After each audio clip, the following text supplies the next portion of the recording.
은혜 받으신 하나님 말씀은 열왕기상 3장 4절에서 15절까지입니다. 아멘. 자, 오늘 말씀 제목을 한번 따라해 보겠습니다. 솔로몬처럼 응답받으려면 시작. 자, 솔로몬처럼 응답받으려면 이와 같은 제목으로 말씀 나누겠습니다. 오늘 우리가 읽은 이 말씀은 아시는 것처럼 솔로몬의 기도입니다. 아주 특별한 의미가 담겨져 있는 그런 기도라고 할 수 있습니다. 왜냐하면 우리가 매일매일 기도를 하지 않습니까? 근데 우리가 매일매일 기도를 하며 사는데 우리의 기도를 하나님께서 다 기쁘시기에 받는 건 아니에요.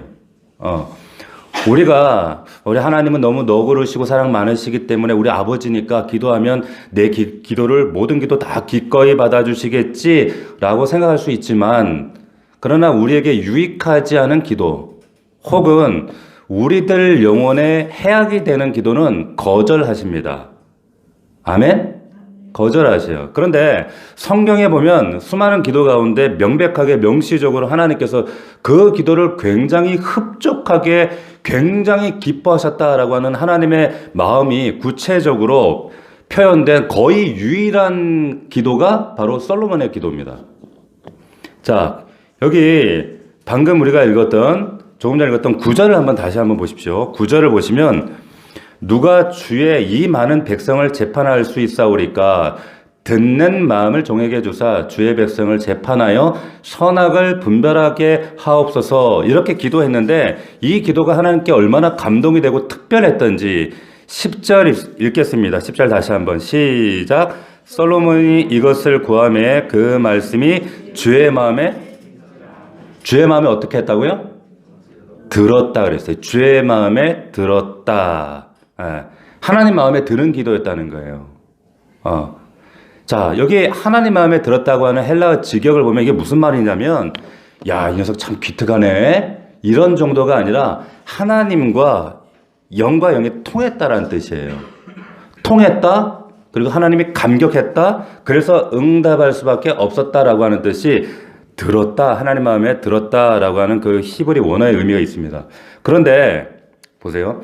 여기서 우리가 좀 잠시 생각해야 될 지점이 있습니다. 그게 뭐냐면 이 솔로몬의 기도가 어디에서 한 기도였냐면 꿈속에서 한 기도예요. 꿈속에서 한 기도라는 게 이게 지금 놀라운 겁니다. 자, 5절을 다시 한번 보세요. 5절을 보시면 5절에 기브온에서 밤에 여호와께서 솔로몬의 꿈에 나타나시니라 하나님이 이르시되 내가 내게 무엇을 줄꼬 넌 구해라 이렇게 하시는 거예요. 자, 꿈속에서 하나님이 나타나서 말씀하신 거 요청하신 거예요. 그러니까 15절에 보십시오. 15절에 보니까 솔로몬이 깨어보니 뭐라고요? 꿈이더라. 꿈이에요 지금. 이 기도의 내용이 꿈에서 한 기도라고 한 겁니다. 자, 보세요. 꿈을 꿨어요. 꿈속에서 하나님께서 너 필요한 거 뭐니? 그랬더니 이렇게 물으시는 거예요. 너 필요한 게 뭐야? 내가 들어줄게. 이런 꿈 꾸고 싶죠? 우리 정 집사님 이런 꿈 꾸고 싶잖아요. 그죠?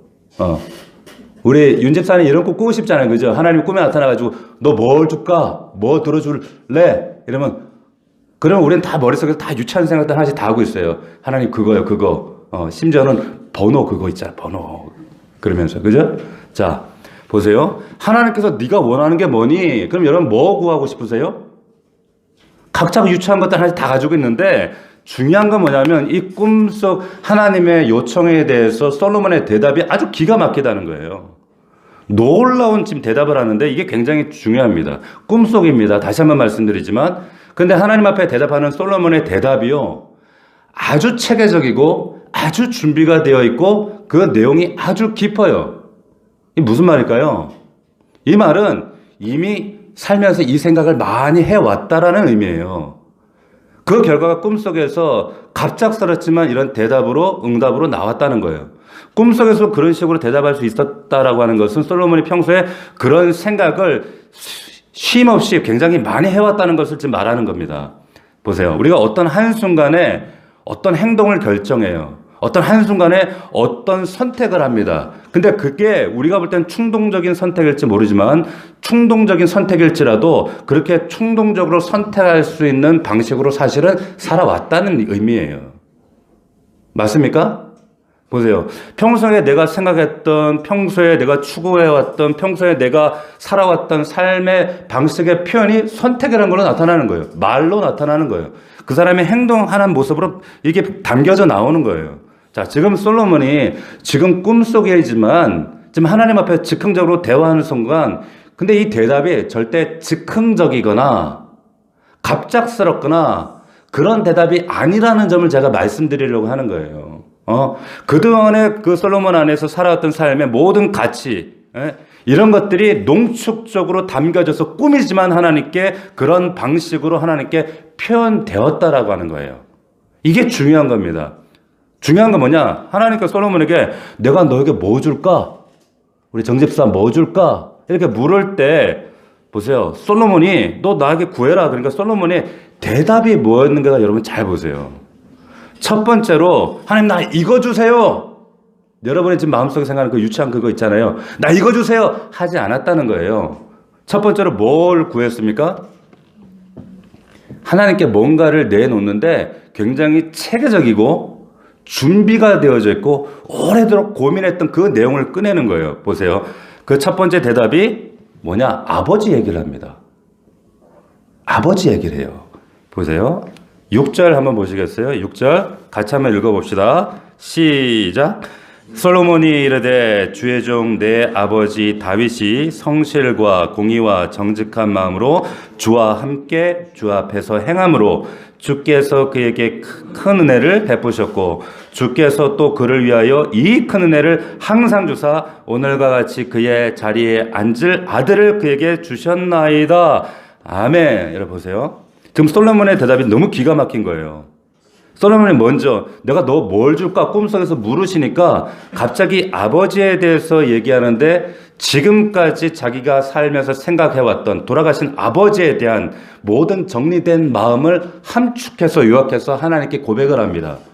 제 아버지 다윗은요, 하나님 성실과 공의와 정직한 마음으로 사셨던 분입니다.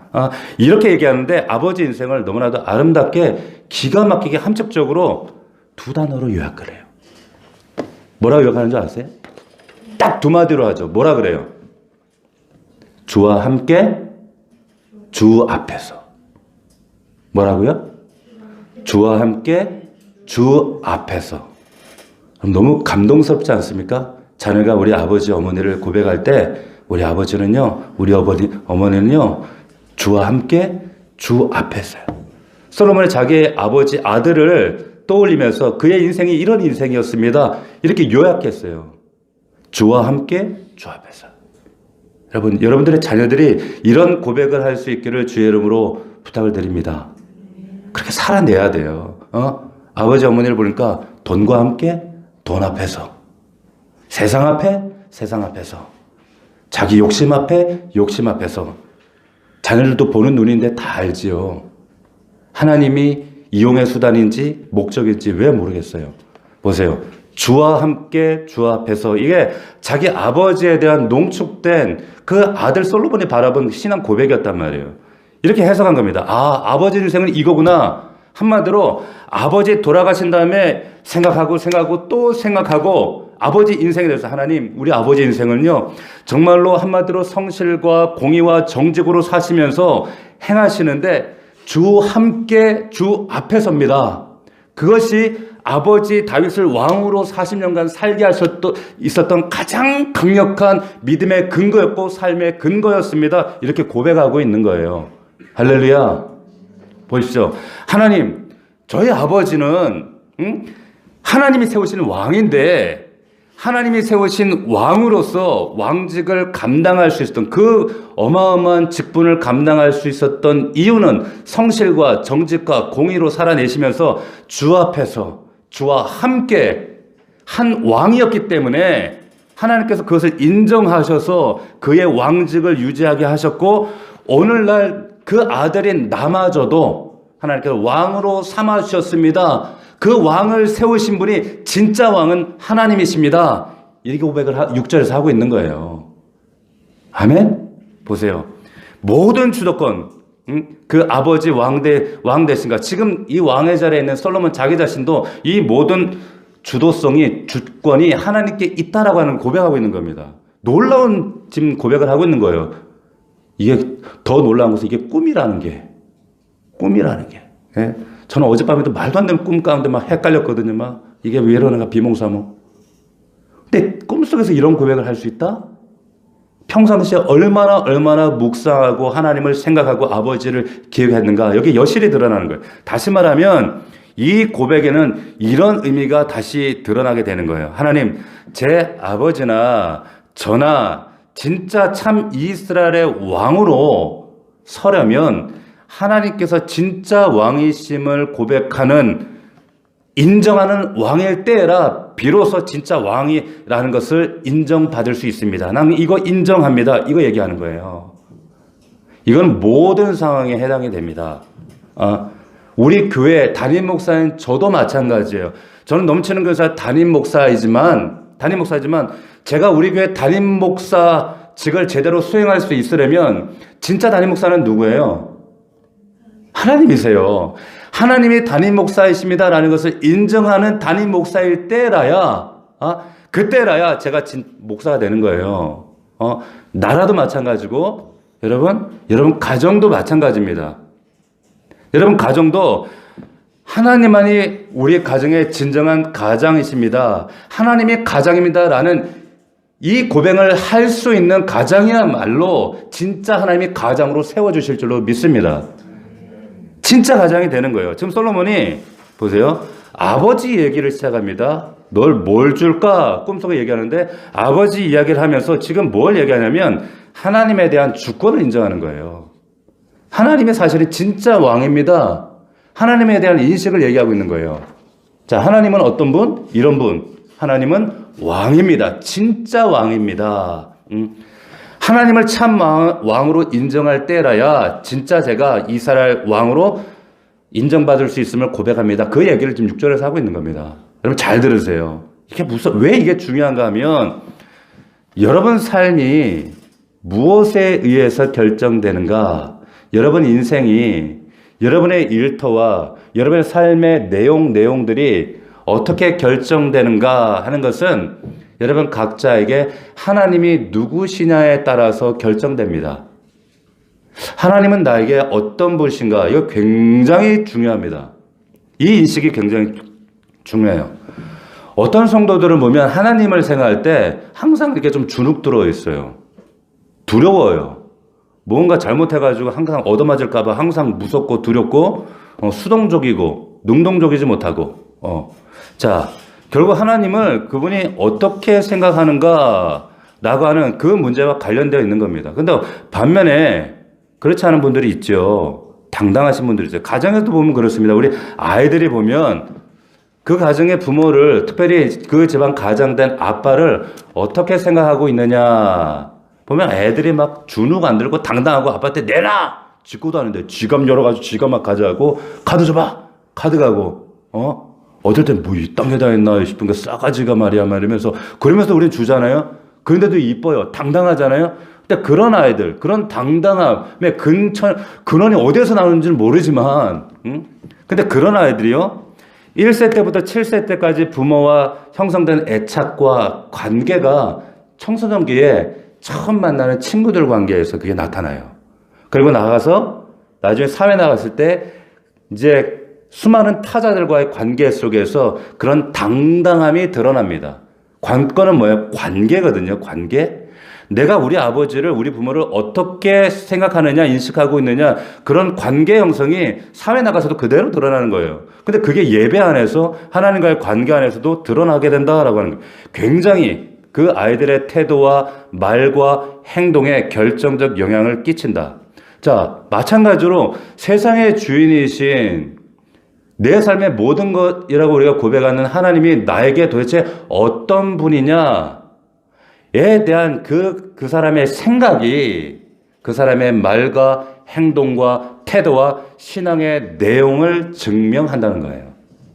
동의하십니까?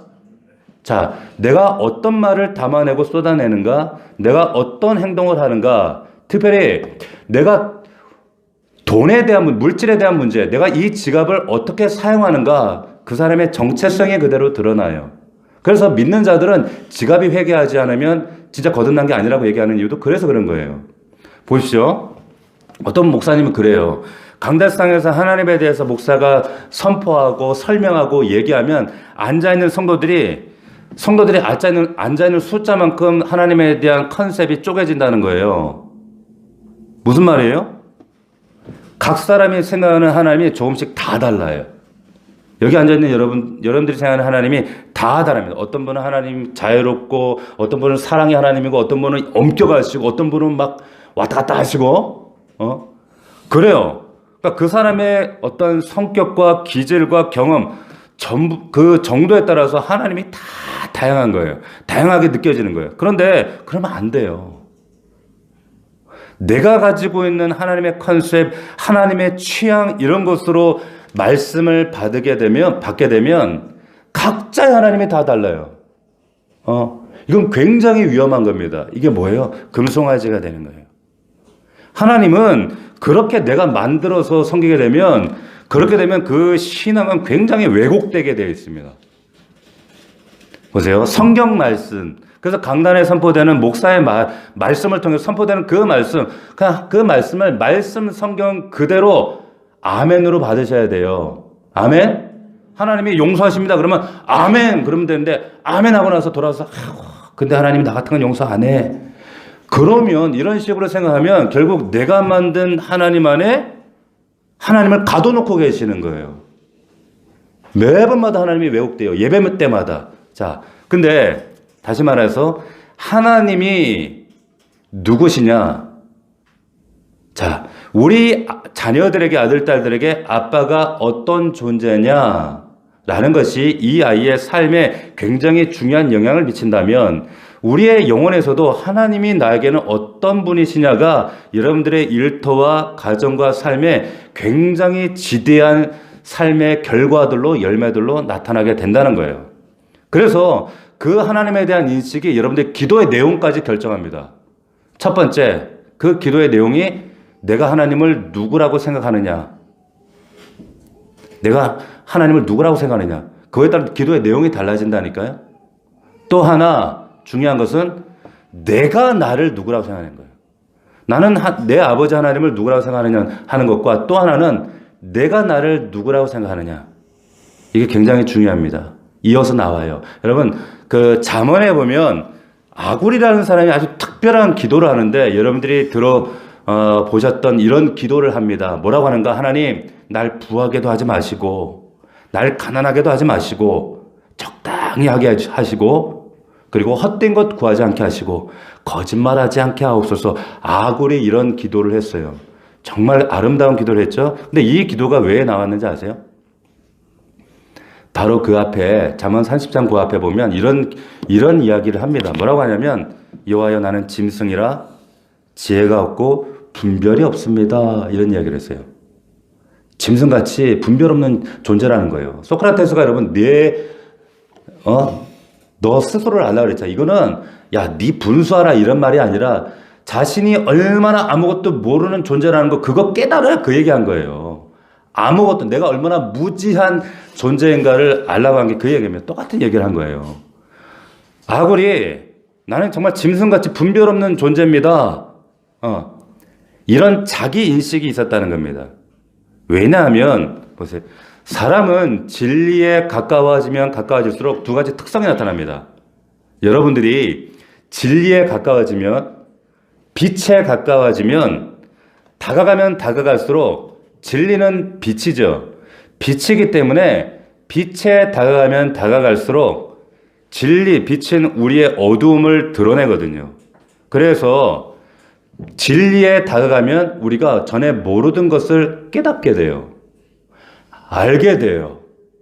발견하게 돼요. 그걸 계시가 열렸다 그러잖아요. 눈이 열렸다고 하는데 왜? 빛이기 때문에 빛은 우리 안에 비추거든요. 환하게 비추기 때문에 다가갈수록 모르는 것을 알므로 인해서 뭐가 생깁니까? 확신이 생깁니다. 확신이 생겨요. 확신이 생기면 뭐가 생긴 줄 아세요? 담대함이 생깁니다. 담대함이. 이 진리가, 그래서 이 진리에 다가가는 사람들은 그래서 확신과 함께 겸손해질 수밖에 없어요. 더 겸손해질 수밖에 없습니다. 그래서 진리 앞에 빛 앞으로 다가가는 사람들 두 가지 특징이 있는데, 하나는 확신과 또 하나는 겸손입니다. 확신, 담대한 확신이 있는 겸손이 있어요. 그 사람이 진리 안에 있는 사람들이에요. 자, 그래서 사도 바울이 죽기 전에 디모데후서에 보면 사도 바울이 죽기 직전에 썼던 글이거든요. 근데 거기에서 자기 자신을, 자기 인식을 할 때 뭐라고 얘기하냐면, 내가 죄인 중에 괴수입니다. 진짜 고백이죠. 왜? 마지막 죽기 전 진리 안에 정말 가까이, 최종 가까이 직면했을 때 바울의 고백이, 나는 죄인 중에 가장 괴수입니다. 맞는 얘기인 거예요. 그래서 여러분, 솔로몬이 이 놀라운 하나님에 대한 인식, 하나님이 진짜 왕이십니다. 또 하나는 그 다음 내가 누구냐에, 나 자신이 도대체 누구냐에 대한 인식, 이 두 가지에 대해서 드디어 이 기도가 나오는 거예요. 자, 그러면 하나님은 진짜 왕입니다. 아까 6절에 고백한 다음에 자기에 대한 고백이 구체적으로 뭔가 7절 한번 보겠습니다. 7절. 우리 7절. 자기 인식을 어떻게 하고 있는가? 우리 함께 봅시다. 시작. 나의 하나님 여호와여, 주께서 종으로 종의 아버지 다윗을 대신하여 왕이 되게 하셨사오나 종은 작은 아이라 출입할 줄 알지 못합니다. 자, 자기 자신을 어린애에 불과하다고 이렇게 중요한 자기 인식을 고백하고 있는 거예요. 어린애에 불과합니다. 여러분, 솔로몬이 지금 왕이 됐던 지금 이 열왕기상의 이 시점이 얼마나 복잡한 시점이었는가 하면, 자기 형 원래 아도니아가 왕이 됐어야 했어요. 훨씬 더 왕다웠거든요. 충분한 조건을 가지고. 그리고 여러분들이 알고 있는 요압 장군도 아도니아 편이었어요. 그리고 제사장 많은 백성들이 아도니아 편이었어요. 아도니아가 왕 되려고 선포식까지 하고 딱 그러다 갑자기 막판에 확 뒤집어져가지고 솔로몬이 지금 왕이 된 상황이었어요. 그러나 여전히 아도니아를 추종하는 세력들은 남아있고, 그리고 동시에 솔로몬을 왕이 되긴 했는데 가짜게 여기는 신하들, 무리들이, 백성들이 많았던 거예요. 그러니까 솔로몬의 리더십이 통하지가 않아. 뿐만 아니라 여전히 다윗에게 길들여진 백성들은 솔로몬을 볼 때, 저게 뭐 하겠어 저거? 가장 또 중요한 것 중, 이들이 시비 걸었던 것 중에 하나가 뭐냐면, 이 솔로몬이 소위 말하는 백두혈통이 아니야. 적통이 아닌 거예요. 그러니까 이게 지금 말하자면 밧세바의 자식이잖아요. 그래서 적통이 아니라고 무시하는가, 인정을 안 했던 겁니다. 그러니까 여러 면에서 굉장히 핸디캡이 많았던 왕이 솔로몬이었습니다. 그런데 놀랍게도 이런 왕이 되고 나서 초창기에 이런 모든 어려움, 핸디캡들을 극복하고 정적들을 다 제거합니다. 다 제거하고 정리하고 이제 비로소 뭔가를 이제 시작해보려고 하는 시점에서 이 꿈이 딱 나타난 거예요. 자, 그래서 지금 우리가 읽었던 왕상 다음에 이제 4장에 보면 이제 솔로몬이 막 인사 정책을 펴거든요. 그래가지고 자기에게 맞는 사람들을 중요한 보직에 다 채우고, 아버지 사람들 채우고, 막 이렇게 나라를 든든하게 세우는 그런 과정 가운데 있는 건데, 그러면 이쯤 되면 솔로몬이 딱 드는 생각, 나름대로 왕권을 잡았고, 정적들도 재건했고, 나름대로 나도 이제 적응했고, 자리도 잡아갖고, 이제 나라가 이제 든든히 세워져 가고 있고, 이제 튼튼한 나라로 출발할 수 있는 젊은 왕으로서 이제 의지를 갖고 막 그냥 으쌰으쌰 하면서 뭔가 시작할 수 있는 시점이 왔단 말이에요. 근데 솔로몬의 이때 자기 인식이 뭐냐면 잘 들으세요. 나는 출입할 줄 모르는 어린아이에 불과합니다.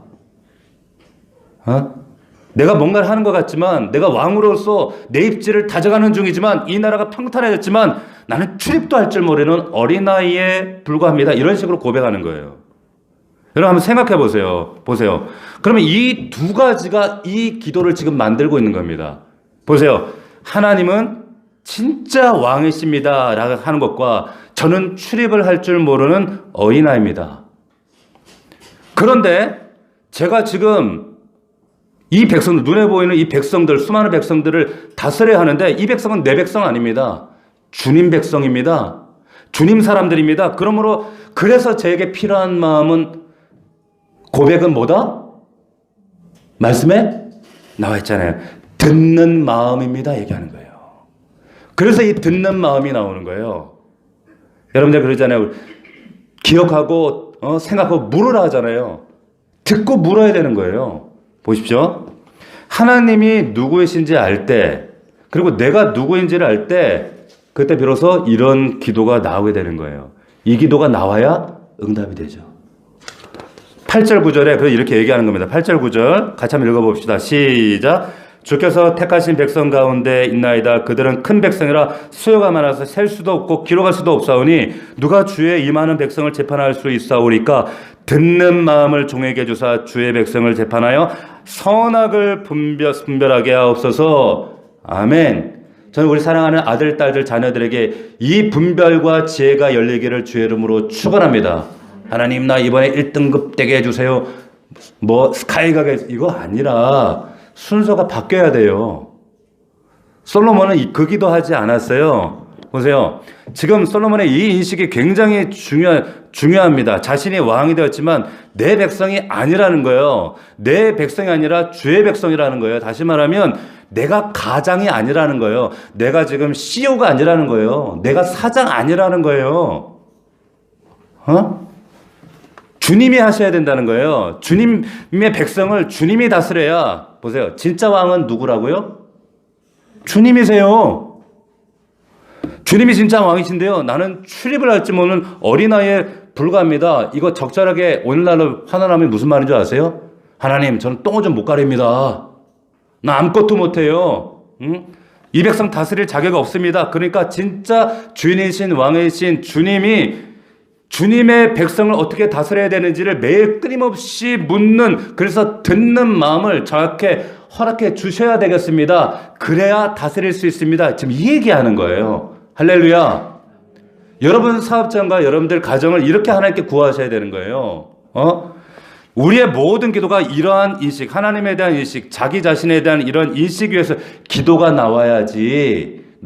그렇지 않으면 항상 여러분들 기도가 찰나적이고 충동적이고, 그래서 그때그때 하나님 이거 주세요, 뭐 때려서 이스라엘 백성 광야에서 구하듯이 하나님 목마르면 물 주세요, 배고프면 밥 주세요, 고기 먹고 싶으면 고기 주세요. 그래 앉으면 기분 나빠서 하나님 못 따라가겠네 막 이러고, 앉으면 삐질 거예요 이러고 맨날 이런 신앙생활 하는 거예요. 이런 식의 반응으로는 신앙이 안 자라는 거예요. 이거 믿어봐야 소용없네 이런 소리나 하고 있어요. 5년이나 10년이나 믿어도 똑같아. 하나님이 당연히 안 들어주시죠. 보세요. 솔로몬은 주여 나에게 듣는 마음을 주세요. 응? 그때 듣는 마음, 이게 히브리어로 보면 레브 쇼메아라고 하는 말인데, 이게 듣는 마음을 주세요. 근데 이게 직역하면 무슨 의미냐면 듣고자 하는 귀를 주세요 하는 얘기예요.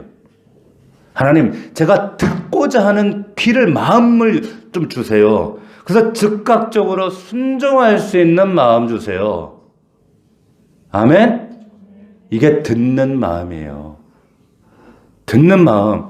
이 기도가 하나님 마음에 쏙 들어버렸어요. 감격이 돼버리신, 감동받으신 거예요. 듣는 마음. 이 귀가 닫히면 안 들려요. 묻지도 않아요. 근데 문제는 뭐냐? 사단이 듣지 못하게. 사단은 여러분 지금도 여러분들 보이지 않지만 여러분들 삶 주변에서 아주 구체적으로 방해하고 이 듣는 것을 해방하는 존재가 사단입니다. 사단이에요. 성경에 사도 바울이 그래서 영적 전쟁이라고 했어요. 그래서 마귀에 너희가 계책, 관계를 알아야 된다 이렇게 얘기했습니다. 근데 관계가요, 그 히브리어 원에 보면 복수로 되어 있습니다. 복수, 관계, 사탄의 관계. 무슨 말일까요? 이 관계가, 복수라는 말은 사단의 굉장히 전략이 다양하다는 거예요. 굉장히 다양하다는 거예요. 그래서 절대로 사단이 여러분들을 역사할 때 충동적으로 역사하지 않습니다. 그 대표적인 사례가 창세기 3장에 보면 이 드럼의 역사를 방해한 사건 보세요. 창세기 3장 6절에 보면 하와를 넘어뜨릴 때, 아담과 하와를 넘어뜨릴 때 이런 말씀 있죠. 여자가 나무를 본즉 먹음직도 하고 보암직도 하고 지혜롭게 할 만큼 탐스럽기도 한 나무인지라. 여자가 그 나무를 따먹고 자기와 함께 있는 남편에게 주매 그도 먹었다. 우리 너무 잘 아는 말씀. 이 여자가 누구예요? 하와죠. 뭘 따먹었어요? 선악과를 따먹었어요. 그런데 여러분 주목해야 될 거. 하와가 어느 날 선악을 알게 하는 나무를 봤어요. 근데 이전과 다르게 봤어요. 갑자기. 보세요. 그런데 봤더니 먹음직, 보암직, 그렇게 보였다는 거예요. 여러분 잘 아시다시피 선악을 알게 하는 나무는 저 에덴 동산 변돌이 변방에 있지 않았습니다. 어디에 있었어요? 중앙에 있었어요. 하나님의 의도가 있었죠.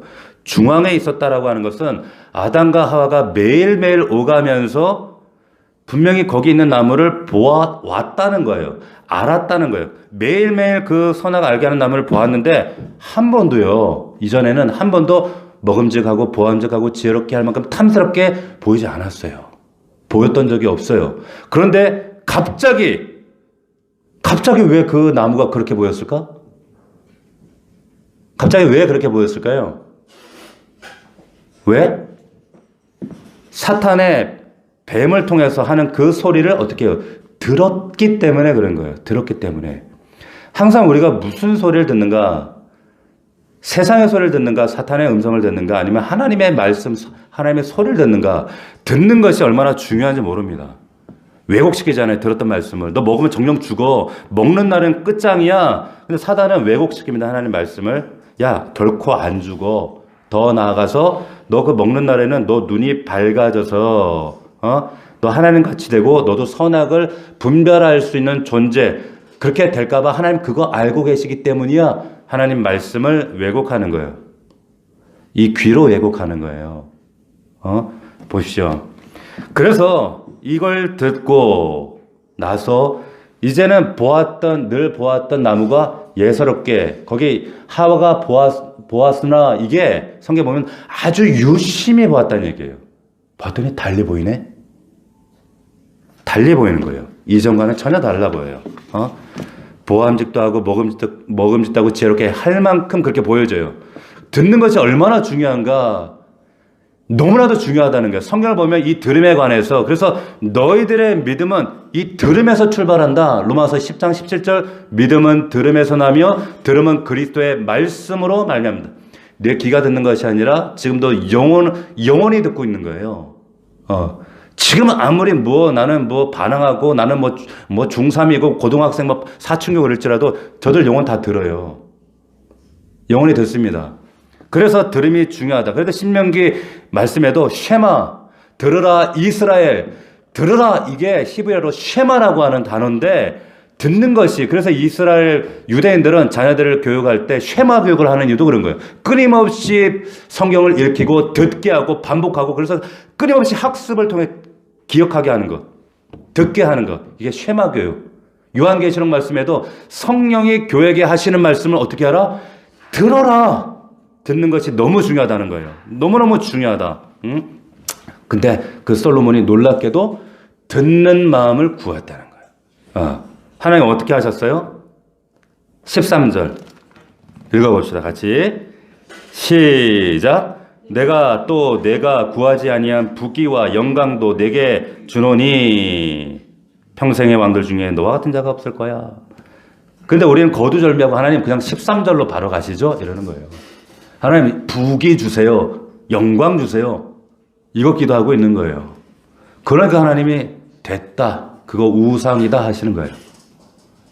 하나님 자체가 목적이 아니라 하나님 마음이 목적이 아니라 하나님 손에 들려있는 베스킨 라빈스 31만 보고 있는 거예요. 여전히. 예? 여러분 솔로몬은 그거 구하지 않았다니까요. 보시죠. 지금 여러분들 이 자리에 앉아있는 우리 모두도 무언가 소리에 이끌려서 지금 여러분들이 이 자리에 앉아서 오늘 주일 아침에 이 자리에 있는 겁니다. 우리가 살아갈 때 수많은 내 삶의 모든 추구, 내가 선택하는 것들, 행동하는 것들, 결정짓는 것, 모든 것들, 그것들은 내 안에 어떤 소리에 의해서 결정되어지는 그게 날 끌고 가는 거예요. 맞습니까? 결국 그 소리에 반응하는 존재가 우리예요. 어떤 소리에 내가 반응할 것인가? 솔로몬은 지금 내 안에 하나님의 음성, 하나님의 소리가 나를 장악하게 하여 주십시오. 그 말씀이 내 안에 들려지게 하여 주셔서 내 삶에 하나님의 이야기가 시작될 수 있도록 하나님의 음성 들리게 해주십시오. 이렇게 고백하고 있는 거예요. 하나님 얼마나 감동하시겠어요. 근데 문제는 뭐예요? 목사님 잘 안 들려요. 삶이 너무 고단합니다. 삶의 무게 때문에, 사단의 방해 때문에, 세상 소리 때문에, 세상의 욕망 때문에, 육신의 죄 때문에, 내 삶의 부담, 무게 때문에 내일부터 월요일 직장 가보세요. 산적해 있어요. 이런 것들 때문에 하나님의 음성이고 뭐고 그 소리가 안 들려요. 고난이 너무 힘겨워요. 그런데 하나님의 음성은 고난을 통과해야 들려요. 보세요. 우리 숭례문이 불났잖아요. 근데 그 숭례문을 복원할 때 숭례문 복원했던 그 대목장, 그 숭례문 대표 그 복원가가 뭐라고 했냐면 숭례문에 그 세우는 그 기둥들, 그게 아무나 아무 소나무나 세우는 게 아니라 반드시 최소한 500에서 700년 이상 된 적송이라고 하는 나무를 세웁니다. 소나무예요. 근데 적송은 붉은 빛에 아주 나이테가 촘촘하고 단단하고 견고하고, 이것은 아주 험난한 세월, 그 추위를 통과한 그 적송, 그래야 적송이 되는데, 반면에 이게 편안한 그런 환경에서 자란 소나무들은 일단 나이테가 넓대요. 촘촘하지 않대요. 그걸 무르고, 그래서 조그만 시간이 지나면 햇빛이 강하게 쪼이면 쫙쫙 갈라지고 뒤틀려 버린다는 거예요. 그런 나무는 쓰여질 수 없어요. 그래서 숭례문에 들어가는 이 족송은, 진짜 족송을 거기다 세워놓을 때 이 족송들은 천년이 가도 뒤틀리지 않는다는 거예요. 근데 그분이 뒤에 뭐라고 덧붙이냐면, 사람도 마찬가지예요. 사람도 그렇습니다. 제가 한마디 덧붙이면, 그리스도인도 그렇습니다. 저는 여러분들 적송이 되길 원해요. 땔감이 아니라 적송이 되길 원해요. 하나님이 여러분들 각자에게 주신 은혜가 있습니다. 근데 나에게 주신 고난도 있어요. 근데 그 고난이 여러분들을 영적인 적성으로 만드는 줄로 믿습니다. 여러분들 땔감으로 지푸라기로 만드시는 게 아니라 적성 만드시는 거예요. 비결은 뭡니까? 듣는 마음이에요. 듣는 마음. 세상 소리, 여전히 들리는 TV 소리, 아니면 직장에서 사람의 소리. 그런데 그 삶의 자리를 비집고 깨뜨려 나아가서 하나님의 소리, 말씀의 소리, 듣는 마음, 그 마음 가운데 하나님의 음성이, 하나님의 말씀이 여러분들을 장악하시면 하나님께서 놀라운 일들을 행하실 줄로 믿습니다. 13절의 역사가 그때 일어나는 거예요. 우리 사랑하는 넘치는 교회, 우리 모든 성도들이 이 솔로몬이 받았던 응답의 기도처럼 반드시 응답받는 저와 여러분들이 되시기를 주의 이름으로 축복합니다. 날마다 그러려면 하나님이 나에게 누구신지를 여러분 믿음으로 고백하시고 인정하셔야 돼요. 또 하나, 내가 누군데 까불어, 이게 아니라 내가 누구 관대, 나 자신에 대한 자기인식. 난 아무것도 아닙니다, 하나님. 나는 어린아이 불과합니다. 당신이 왕입니다. 주인입니다. 이 고백을 구체적인 증거로 하셔야 돼요. 삶으로. 말만이 아니라 구체적인 삶의 증거로. 삶은 저렇게 내가 주인을 살면서 하나님 주인이라서 당신이 주인입니다. 아니에요. 하나님은 만홀히 여김을 당하지 않으시는 분입니다. 자, 이런 하나님의 역사들을 체험하고 여러분들 삶 가운데 하나님의 이런 사건들, 역사들로, 기적들로 채워져가는 복되는 인생 되기를 주의 이름으로 축원합니다. 축원합니다. 기도합시다. 시간 기도할 때 1분간 하나님, 이 솔로몬의 응답이 나의 응답 되길 원합니다. 첫 번째, 그러려면 하나님이 나에게 어떤 분이신지 인정하고 고백하는 것이 필요합니다. 하나님, 솔로몬은 분명히 알았어요. 아버지 그 다윗을 통해 보았던 그 하나님은 주 앞에서 주와 함께 했던 그 다윗을 통해서 그 하나님이 나와 함께 하심을 알았어요. 그 아버지가 왕의 자리를 지켰던 것도, 지금 내가 왕 된 것도 진짜 왕이신 하나님이 계시기 때문입니다.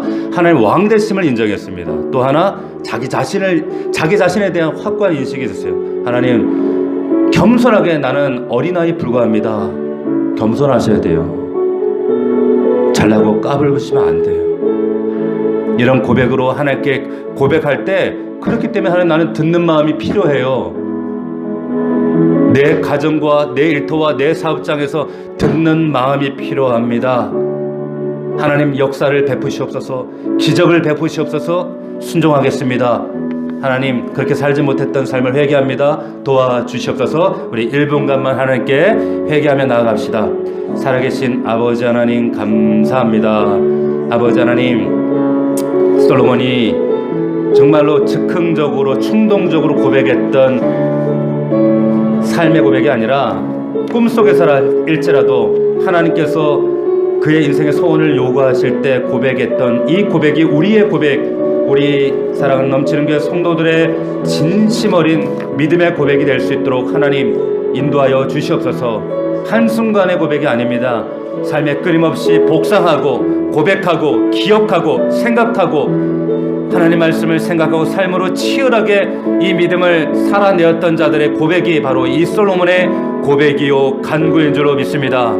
우리 사랑하는 자녀들이 우리 부모들을 바라볼 때 주와 함께 주 앞에서, 우리 아버지 어머니는 주와 함께 주 앞에서 사셨던 분이야. 세상 앞에서 세상과 함께, 돈 앞에서 돈과 함께, 욕심과 함께 욕심 앞에 살았던 분이 아니라 주와 함께 주 앞에서 사셨던 분이야 고백할 수 있는 이런 믿음의 선포가 있게 하시고, 하나님, 하나님에 대한 인식과 나 자신에 대한 인식으로 듣는 마음을 구할 때 아버지 하나님, 이 놀라운 하나님의 부와 기와 명예와 축복들 내 삶에 하나님의 부요가 넘치게 되는 줄로 믿습니다. 하나님은 나의 아버지이신 줄로 믿습니다. 나를 사랑하신 아버지인 줄로 믿습니다. 하나님께서 내게 주시고자 하는 것은 가장 아름다운 선이요 최고의 작품이요 은혜인 줄 믿습니다.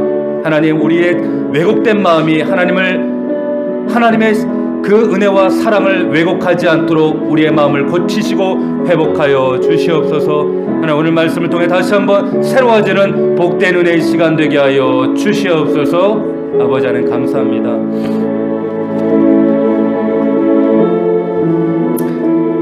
살아계신 아버지 하나님, 고맙습니다. 하나님, 솔로몬이 그 아버지를 향하여 고백했던 주와 함께 주 앞에서, 이러한 고백이 우리 가정 안에 자녀들의 입술을 통해 고백되어질 수 있도록 하나님, 우리의 영혼을, 육신을 주님 붙들어 주시옵소서. 연약합니다. 그러기에 듣는 마음이 필요합니다. 하나님, 내 뜻과 내 생각 고집하지 않게 하시고, 내가 결단하고 결정하여 내 마음대로 주장하는 내 소견에 오른 대로 살지 않게 하시고 듣는 마음을 허락하셔서 하나님이 진짜 왕이심을, 그러니까 또한 그 왕 되신 하나님 앞에 내가 출입도 제대로 할 수 없는 어린아이임을 인정하는 그런 믿음의 고백으로 듣는 마음을 구하는 우리 사랑하는 성도들 될 수 있도록 인도하여 주시옵소서. 그리하여서 이 열왕기상 3장 13절의 이 말씀, 약속의 말씀이 우리 모든 성도들의 축복된 말씀 될 수 있도록 하나님 은혜를 더하여 주시옵소서. 예수님의 이름으로 기도하옵나이다. 아멘.